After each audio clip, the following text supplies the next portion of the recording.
given the state of the opinion polls at the moment, with enormous public support for lockdowns, a referendum would be decisive in favour of more of this pain.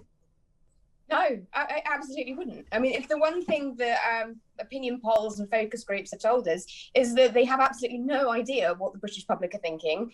And then what the British public go out and do is they go and they consult their own souls in the ballot box, and then they tick a box, and then everybody's shocked and appalled that they could have had any I see what you mean. So you've got, obviously, the surprise result of Brexit, which the polls didn't predict, the surprise result for Boris in December 2019, and you are predicting, suggesting a surprise result for lockdowns, a big fat no from the public.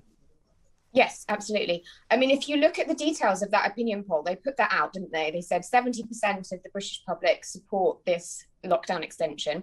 That was based on a poll by YouGov of 3,000 people. I don't know where they found these 3,000 people.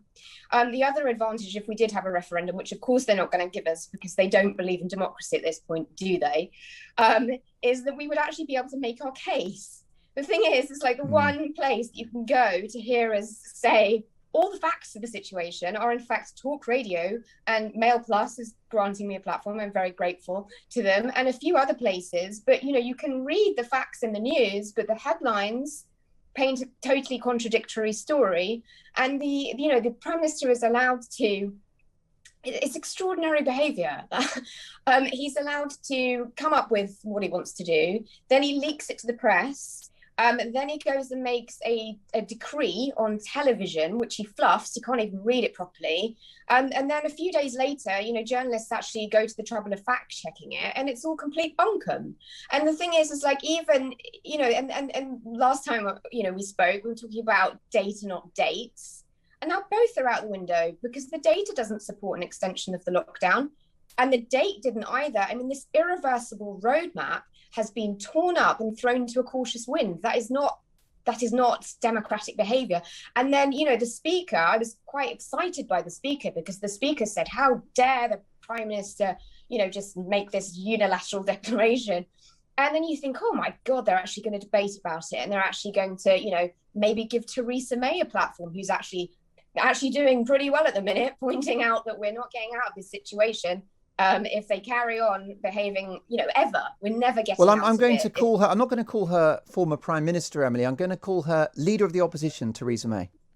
Yes, Leader of the Opposition, because we don't have any opposition.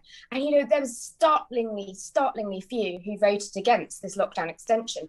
And the problem is, and this is why I actually asked if you were okay, because I feel phenomenally depressed. I don't understand why we're losing the argument. I don't think that we would lose the argument if we were granted the platform to make it. Because the thing is, with Leave and Remain, none of the politicians in Parliament really wanted a leave option at all. It was these same group of Tories who are now being sort of portrayed as like lunatic Tories, which in my view, they're not at all. They're just making a case based on the economic performance of the nation, which is absolutely dire. And it's not an easy it's not an easy route they've taken, because they will be facing media criticism, public criticism as well, and probably a curtailed career in politics.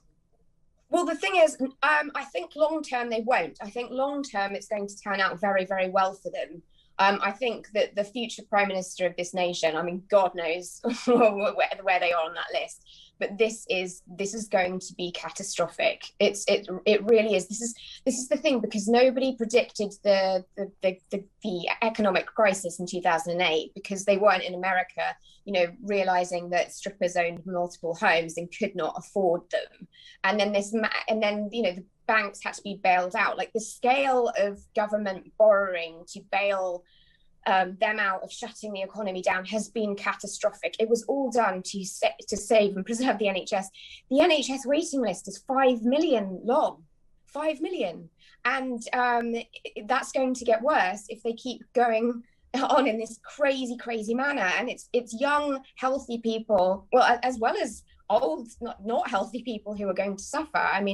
I've got a friend who's in a mental health crisis, cannot get an NHS any help, on the NHS for losing her business and has suffering of bereavement. No support for that. Another friend who has a baby who cannot get a specialist appointment for her baby.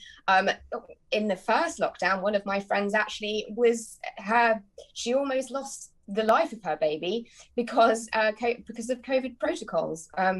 It's shocking. And I think if people actually started speaking out about the way they really feel, this situation would be over. Because what's really worrying is, if not June 21st, when? Because why would they open up in July? And even if they do open up in July, why would they not shut down again in September? Because these emergency powers, I mean, if they're saying we're still in a public health emergency, why does the public health emergency end? Why wouldn't they just vote more powers for themselves? It's getting very worrying, because I was pretty optimistic, to be honest. I was optimistic for June 21st, and I thought it was going to go ahead. And it's a big blow to Boris supporters, Emily, who considered him, when they voted for him in their millions in December 2019, to be a swashbuckling, libertarian, freedom-loving personality. And in office, he has been anything but. Yeah, I mean, it is shocking. I mean, I don't know whether people, well, maybe they did, I don't know. I mean, we all vote for our own reasons. I would not have voted for Boris for that reason. I don't even like calling him Boris, quite frankly. At this point, I want to call him Johnson. He's definitely not the man he portrayed himself as. But I think a lot of people felt forced to vote for the Conservative Party because they had no other options. Like, I personally would have preferred to vote Labour, actually, but I couldn't vote Labour because of Jeremy Corbyn's policies, specifically, and the anti-Semitism. That was a real big problem, and it put a lot of traditional Labour, there's many reasons why traditional Labour voters voted Tory, and they are not to do with how charismatic Boris is, I think. Yeah. I mean, Emily, if you're comfortable answering this question, where would you say you stand politically? Because I'm resolutely centre ground, and I have voted for all of the different parties in my career as a voter. But how would you describe yourself? Left, right, middle? Where are you? Just deeply confused. I really believed in. I actually believe in civil liberties. That's what I believe in. Freedom and democracy. Does it strike you odd, though, that if you are a critic of lockdown and you focus on their extraordinary damage, you're somehow labelled right-wing, which I personally take umbrage with. And I'm just thinking about those 60 MPs who, for me, showed remarkable integrity yesterday by voting against these restrictions. They showed empathy as well, and they showed intelligence, because they've looked at the data and, in their view, it doesn't add up. I spoke to one such MP just 2 days ago, Sir Graham Brady, the chair of the 1922 Committee of Conservative Backbench MPs. They're not extreme hard right nutters, are they? No, I don't think they are. I think they are being very principled, and especially Charles Walker, because he's basically getting lots of letters from his constituents saying, we love lockdown, and it's a very nice life. And the thing is, it's like Tories in the Shires, they do like this sort of stuff. What they wouldn't like so much is if they'd been forced to live on 80% of their pensions for an entire year. And this is the thing, like, everybody who's sitting at home, like, enjoying themselves with a lovely garden and, more time with the family, they don't want to go back to the office. Well, all those people, I actually think at this point, should voluntarily donate all the money they've saved to the government to pay for the situation, which is not ending. There's crazy things. I mean, we are actually talking about, unless these restrictions lift, we are talking about the annihilation of London, because London depends on office workers going to the office on, that's not very nice, like commuting into London. Like, they probably wouldn't pack that many cattle in a tube train, but that is how London survives, on them all going to a coffee shop for coffee, and then lunch in Pret a Manger or whatever, and then after work pint. This is crucial things. If you're listening outside of London, and Emily, I make a point of ignoring London most of the time, because the media is dominated by it, and any of my listeners to this show will notice that I don't mention the L word very often. I don't mention the mayor. It doesn't interest me. I'm thinking about Middlesbrough, Liverpool, Glasgow, Belfast, Edinburgh and beyond. Although I will dig out this figure for you, which is important to all Brits, which is that London is responsible for 22% of UK GDP. So you kill London, you kill Britain. Yeah, and also you have to appreciate that all the people making decisions are in London. They actually don't know what's going on outside, because I'm like you, like I'm not obsessed with London either. I love living in London. This is where I wanted to make my life. But I'm from rural Norfolk, and my brother lives in Manchester. Like, my brother says up in Manchester, they're not doing it anymore. And my mother says out in the country, they're not doing it anymore.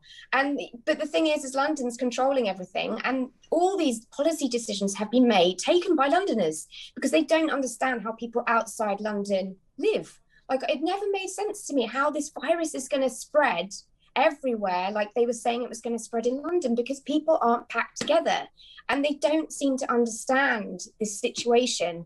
And I genuinely think the enthusiasm for lockdown, if there really is this enthusiasm for lockdown, it comes from the elites who don't want things to go back to normal, and they don't understand the economic cost. Because the thing is, it's like the austerity, which we had to go into after well, apparently we did, we barely stopped doing that, and we're in a way worse economic situation now.